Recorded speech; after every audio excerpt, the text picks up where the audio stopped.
Revelation 1927.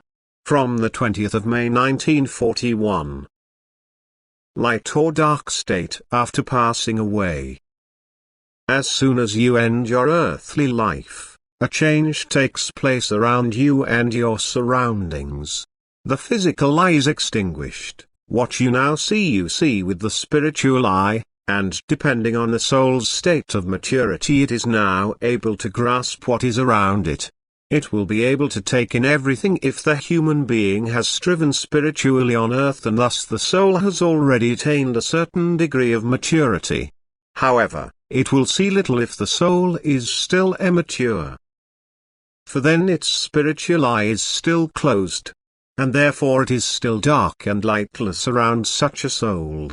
Like a shadow it sees everything and now wanders around in a state of despair, like a person deprived of sight who cannot find his way anywhere.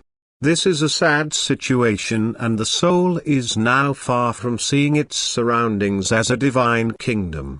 It wanders restlessly until, after a long time, it encounters souls which are in the same state. Souls can and do now complain of their suffering to each other, depending on their realization. They will complain and grumble or remain in despair in complete apathy. And yet the meeting with such souls is the only possibility to improve their condition by advising each other and considering the means to get out of this lightless region. And as soon as this desire is stirred in them, beings of light appear in an envelope of their light form and give them advice to improve their situation. In this desperate state the soul seize every opportunity, if they are not completely obdurate, and then they end up in ever darker regions instead of coming to the light. There is so much misery and suffering in this lightless kingdom that many a soul feels the desire within itself to help and now does everything in turn to alleviate the suffering. Then their activity of love begins, which they had neglected on earth. And with this activity of love the spiritual eye also begins to be able to see. The soul will be able to recognize more and more around itself, and thus it will also become more knowledgeable, for it will now see what spiritual knowledge brings in. It will desire ever brighter light, thereby it will make contact with beings of light, it will receive increased knowledge from them. In its urge to help it will pass on the knowledge and thus be constantly active in love.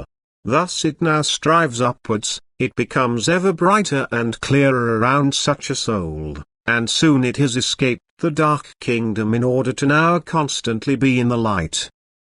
Once the soul has made up its mind to love activity through the suffering of the souls surrounding it, then its state is no longer hopeless. But it is terrible for the souls who remain in their inactivity, who only think of their own dreadful condition and are completely unaffected by the suffering of others. They cannot be left in this state either, otherwise other impulses could never develop in them. Therefore their state becomes more and more lightless, their torments more and more unbearable, so that they finally try to escape from their surroundings, so that their own suffering also awakens compassion for the suffering of others.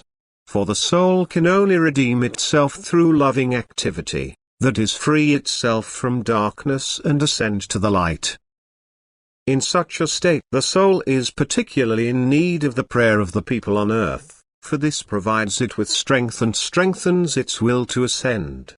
These souls are so pitiful and can be extraordinarily helped by a prayer of love, yet how many souls have to do without prayer, which have never been lovingly active on earth? Little good thoughts follow them into the beyond, and therefore their state is also so extraordinarily desolate.